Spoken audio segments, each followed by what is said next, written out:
சைத்தான்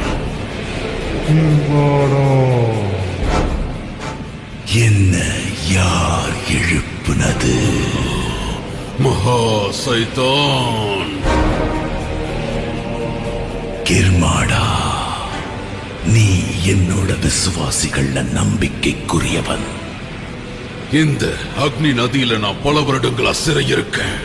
பீமாலையும் கிருஷ்ணனாலையும் எனக்கு கிடைச்சிருக்கிற இந்த மாபெரும் தண்டனையை நான் இன்னும் எத்தனை ஆண்டுகளுக்கு அனுபவிக்கணும்?